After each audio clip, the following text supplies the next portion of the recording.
तो फाइनली दोस्तों WWE clash in Italy आ चुका है। तो क्लैश इन इटली कब देगा? तो क्लैश इन इटली देगा आज रात के 11:30 बजे। और इसे हम लोग कहाँ देख सकते हैं? तो इसे हम लोग सिर्फ और सिर्फ नेटफ्लिक्स में देख सकते हैं। लेकिन अगर आप लोगों के पास नेटफ्लिक्स नहीं है तो टेंशन लेने की थोड़ी भी बात नहीं। मैं हूं ना, मैं अपने चैनल पे क्लैश इन इटली का लाइव अपडेट दूंगा। तो अगर आपने मेरे चैनल को अभी तक सब्सक्राइब नहीं किया तो मेरे चैनल को सब्सक्राइब करके बेल आइकन को दबा दीजिए ताकि आपसे क्लैश इन इटली का कोई भी अपडेट मिस ना हो पाए। तो आइए दोस्तों अब करते हैं इस वीडियो को शुरू। सबसे पहले मैं आप लोगों को ये बताना चाहता हूँ कि रोमर रेक्स और जेकब फाटू को लेकर जो रूमर्स हो रही है कि जेकब फाटू इंजर्ड हो चुके हैं और वो फाइट नहीं कर पाएंगे, ये गलत है। जेकब फाटू अभी भी ठीक है और वो रोमर रेक्स के साथ क्लैश इन इटली में फाइट करेंगे। अब आइए शुरू करते हैं इस वीडियो को और जानते हैं कि क्लैश इन इटली में क्या क्या होगा। कॉडियोस वर्सेस गुंथर का मैच हो रहा है WWE टाइटल के लिए और इस मैच में सबसे ज्यादा चांस यही है कि कॉडियोस गुंथर को हरा के अपने WWE टाइटल को बचा लेंगे। लेकिन इस मैच में हमें सरप्राइजेस भी मिल सकते हैं और वो सरप्राइज ये है कि इस मैच में the viper, the legend killer Randy Orton return आके कॉडियोस के ऊपर हमला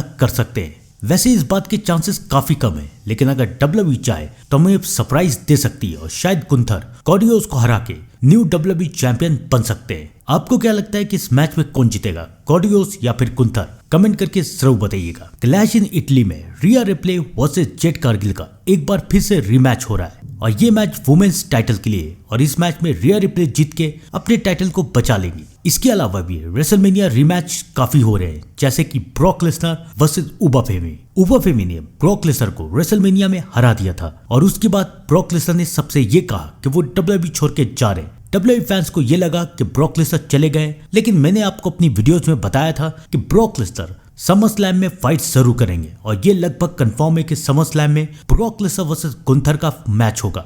लेकिन ब्रॉक लेसनर ने WWE फैंस को चौंका दिया क्योंकि वो रेसलमेनिया के जस्ट एक महीने के बाद रिटर्न आ गए और उन्होंने उबा फेमी के ऊपर हमला भी कर दिया। ब्रॉक लेसनर ने ये कहा कि उबा फेमी ने उन्हें जितनी बुरी तरीके से हराया उसके बाद ब्रॉक लेसनर WWE छोड़ के चले गए। लेकिन फिर ब्रॉक को ये एहसास हुआ कि वो ऐसे WWE छोड़ के नहीं जा सकते, तो इसलिए वो अब अपना बदला लेंगे और उबा फेमी को पूरी तरीके से हराएंगे। और वहां दूसरी तरफ उबा फेमी का भी ये दावा है कि इस बार वो फिर से ब्रॉक लेसनर को हरा के उन्हें रिटायर कर देंगे। तो क्या होगा इस मैच में, मैं आप लोगों को बताता हूँ। इस मैच में ब्रॉक लेसनर उबा फेमी को हरा देंगे और फाइनली इस मैच के विनर ब्रॉक लेसनर बन सकते हैं और शायद ब्रॉक और उबा का एक और मैच भी हमें देखने को मिल सकता है। क्लैश इन इटली में एक और रीमैच भी हो रहा है और वो रीमैच है रोमर रेक्स और जेकब फाटू का।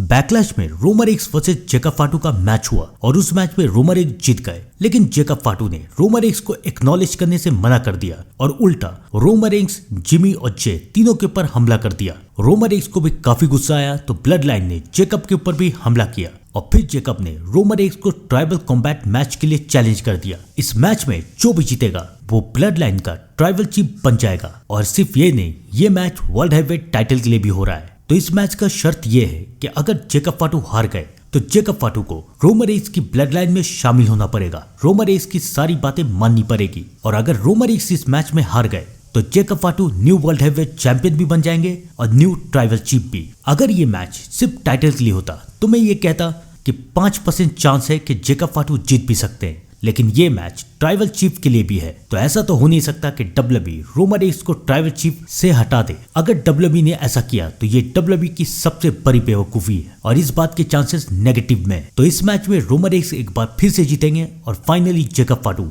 अब रोमर रेक्स की ब्लड लाइन का हिस्सा बन सकते हैं। शायद इस मैच में ज़ीला फाटू भी आ सकते हैं और ज़ीला फाटू रोमर रेक्स की मदद कर सकते हैं ताकि रोमर रेक्स जेकब फाटू को हरा दे। आपको क्या लगता है कि इस मैच में क्या होगा? कमेंट करके जरूर बताइएगा। तब तक के लिए thank you and good bye.